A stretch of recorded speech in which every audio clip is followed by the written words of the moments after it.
Okay, so we're starting off with petitions and delegations. Bob Coulter, the Vice President of Western Tidal Holdings, is here to talk about tidal power in the regional district. If you would come up to the table and use the microphone, he is going to welcome questions during his presentation. It's just a verbal. He has no print material or overhead, so I would like to confine his total presentation, including questions, to 20 minutes. Thank you, Madam Chair. It's a real pleasure to be here this morning to meet in this informal information presentation I'm about to discuss. Really to talk a little bit about Western Tidal and the kind of organization that we are. Of course, as many people may or may not be aware, we were established in 2011. We have headquarters in Nanaimo, British Columbia. We're a group, eclectic environmental group that with people from all across Canada within our organization. We've developed major projects in Alberta in wind and in Ontario as well with wind farms. We are also involved in the Bay of Fundy doing some tidal energy projects there. And we're most recently and happy to be here in BC to basically investigate the possibility of various tidal energy projects up and down the, especially around the Salish Sea within the province of BC. We're a project developer that uses the latest technology available, although we're technology agnostic, but we primarily want to ensure that we have the most environmentally friendly and least impact involved that would help the clean energy project industry go forward. We've had some really good meetings with government and also with the First Nations.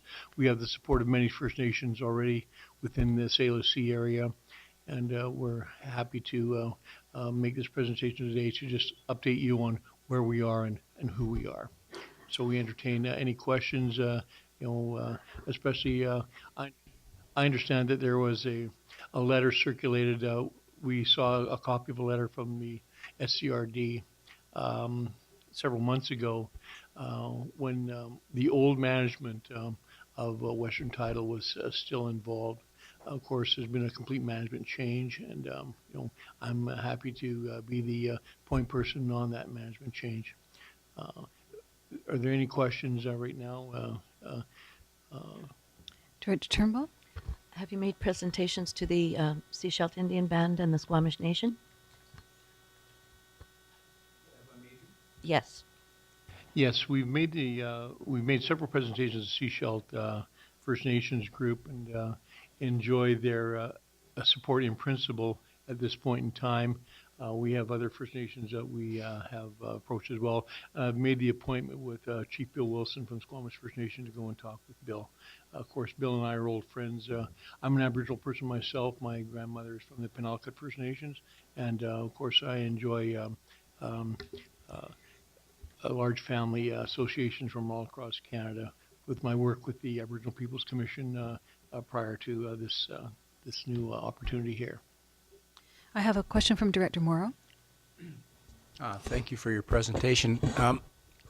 I guess I'm to take from your presentation so far that you're really here as an introductory, as a company that's willing to work in our vicinity and in our waters in particular, with the tidal name. So my question is regarding the application we saw from Western Tidal Holdings previously. I think the comment that went back with it was that the application wasn't quite complete as we saw it from the area planning commissions. So is this in any way regarding that application, or is it just an introduction at this time? Thank you.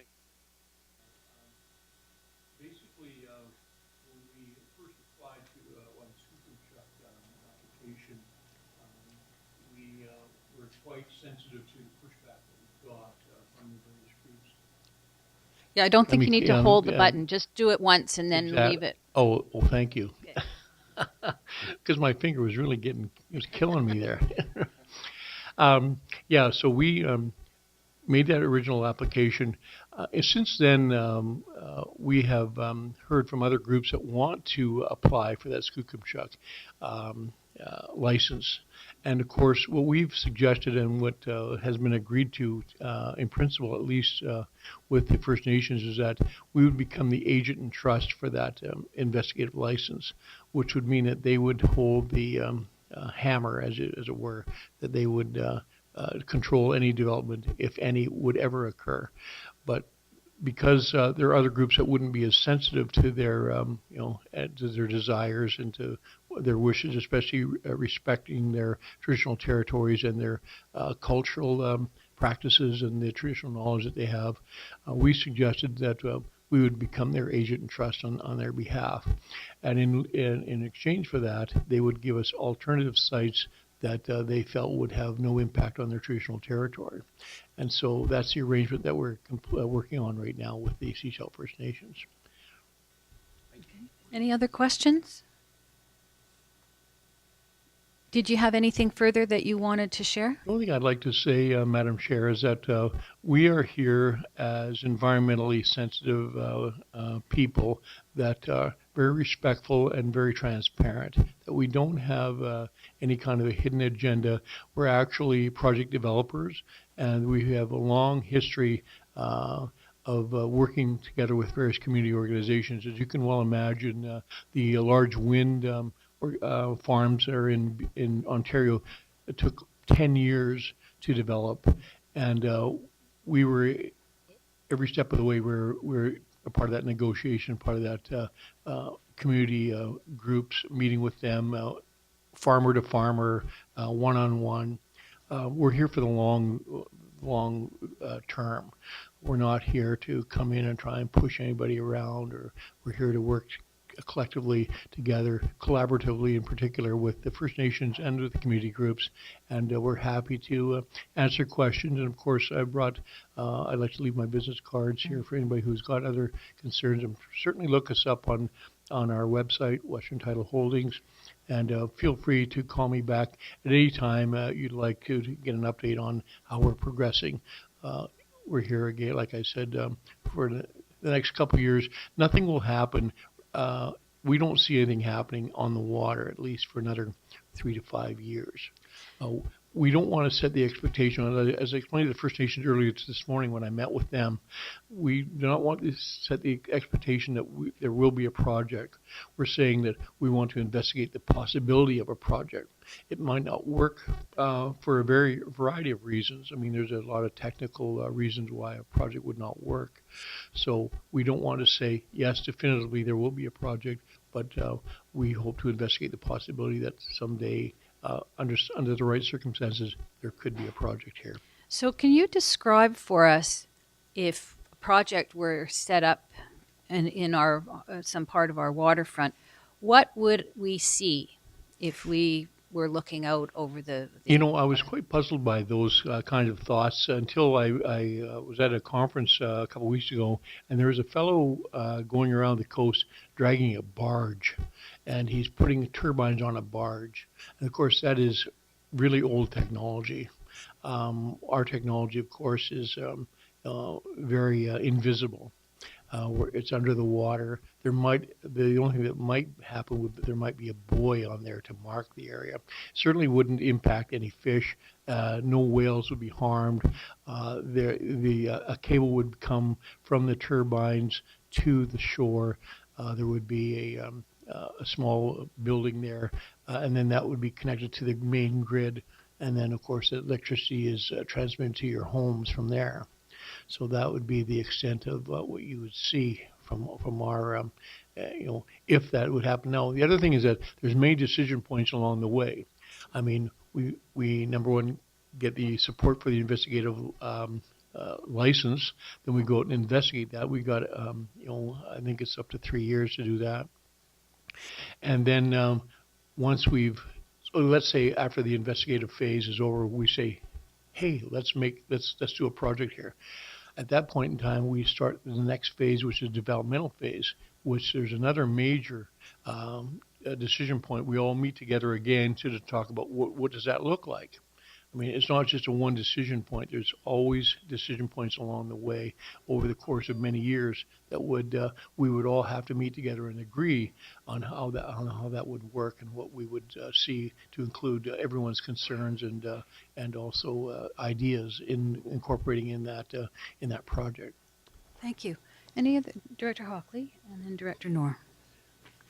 Has there been any improvements or research done into the vibration noise of the underwater turbines when it comes to whales? And Yes, we met with our engineering firm actually, and we're in the process right now of putting together a major video that would explain that to ensure that the